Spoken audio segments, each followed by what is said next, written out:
News 18 Jammu Kashmir Ladakh Himachal में मैं हूं विशाल और आप देख रहे हैं जम्मू कश्मीर न्यूज। एलजी मनोज सिन्हा शनिवार को कटरा पहुंचे, जहां उन्होंने रियासी में आपदा से प्रभावित परिवारों के लिए बनाए जाने वाले 320 आवासों का शिलान्यास किया। ये कार्यक्रम माता वैष्णो देवी आध्यात्मिक केंद्र कटरा में आयोजित किया गया था, जिसमें प्रशासनिक अधिकारियों, जनप्रतिनिधियों, लाभार्थी परिवारों और बड़ी संख्या में स्थानीय लोगों ने हिस्सा लिया। इस दौरान एलजी मनोज सिन्हा ने कहा कि सरकार आपदा प्रभावित परिवारों के साथ पूरी मजबूती से खड़ी है और उनका पुनर्वास सरकार की सर्वोच्च प्राथमिकताओं में शामिल है। उन्होंने कहा कि प्राकृतिक आपदाओं से प्रभावित परिवारों को सुरक्षित, टिकाऊ और सम्मानजनक आवास उपलब्ध कराना सरकार का दायित्व है। इसी दिशा में 320 नए घरों का निर्माण कार्य शुरू किया गया है, जिससे सैकड़ों परिवारों को स्थायी छत मिल सकेगी। साथ ही एलजी ने बताया कि इन आवासों का निर्माण आपदा रोधी तकनीक के तहत किया जाएगा, ताकि भविष्य में किसी भी प्राकृतिक आपदा का असर न्यूनतम रहे।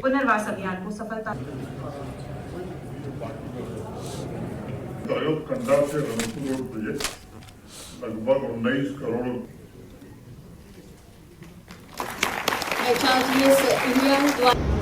श्री माता वैष्णो देवी के पवित्र तीर्थधाम रियासी में आज प्राकृतिक आपदा से प्रभावित 320 घरों के शिलान्यास का कार्यक्रम आपके सम्मुख संपन्न हुआ। मैं सबसे पहले HRDS इंडिया के अध्यक्ष श्रीमद स्वामी आत्मानंदी जी के प्रति हृदय से कृतज्ञता ज्ञापित करना चाहता हूं। उनके ही सहयोग से, उनकी संस्था के सहयोग से किश्तवाड़ में 19, राजौरी में 388, पुंछ में 133, उधमपुर में 341, रामबन में 189 189, जम्मू में 350, कठुआ में 344, सांबा में 105, यानी ये 3 नवंबर से 9 दिसंबर के बीच कुल मिलाकर 1869 घरों के शिलान्यास का कार्यक्रम पूरा हो चुका है और आज रियासी में 320 घरों के शिलान्यास का कार्यक्रम आपके सम्मुख संपन्न हुआ है। कुल मिलाकर 2189 घरों के निर्माण की बुनियाद रखी जा चुकी है। जम्मू संभाग का केवल एक जिला डोडा बचा हुआ है। जल्द ही डोडा में भी इस प्रक्रिया को पूरा किया जाएगा। और केंद्रीय मंत्री डॉक्टर जितेंद्र सिंह ने शहीद कश्मीरी पंडित स्वर्गीय प्रेम भट्ट की याद में मनाए जा रहे चेतना दिवस पर एक कार्यक्रम में हिस्सा लिया। यह कार्यक्रम प्रेमनाथ भट्ट मेमोरियल ट्रस्ट की ओर से आयोजित किया जा रहा है। इस दौरान कश्मीरी पंडित वक्ताओं ने उस समय को याद किया जब कश्मीरी पंडितों पर क्रूर हत्याएं और अत्याचार किए गए थे। उन्होंने केंद्र सरकार से सभी पंडितों की हत्याओं की जांच करने और कश्मीरी पंडित समुदाय के लिए एक व्यापक वापसी और पुनर्वास पैकेज लाने की मांग की। वहीं इस मौके पर केंद्रीय मंत्री जितेंद्र सिंह ने कहा कि कश्मीरी पंडित समुदाय को अपनी ही जगह से विस्थापित हुए आज 35 साल हो चुके हैं। वो समय कश्मीरी पंडितों के लिए बेहद क्रूर रहा है। इस दौरान हमने अपने कई बड़े विद्वानों और बुजुर्गों को खो दिया।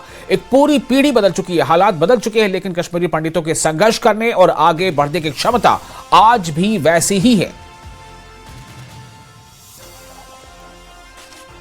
इतने बरस गुजर गए, मैं बैठा बैठा सोच रहा था सबको देख कर, लगभग 30-35 बरस,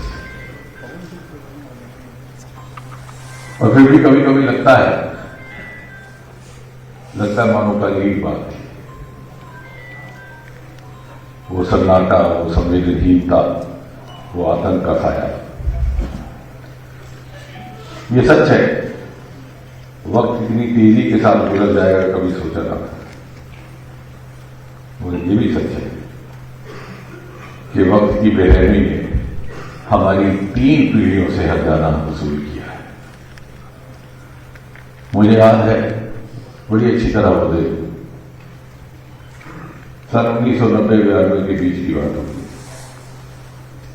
जब सबसे पहली बार विस्थापित कश्मीरी पंडित समाज को लेकर के सम्मेलन किया गया था गीता भवन में।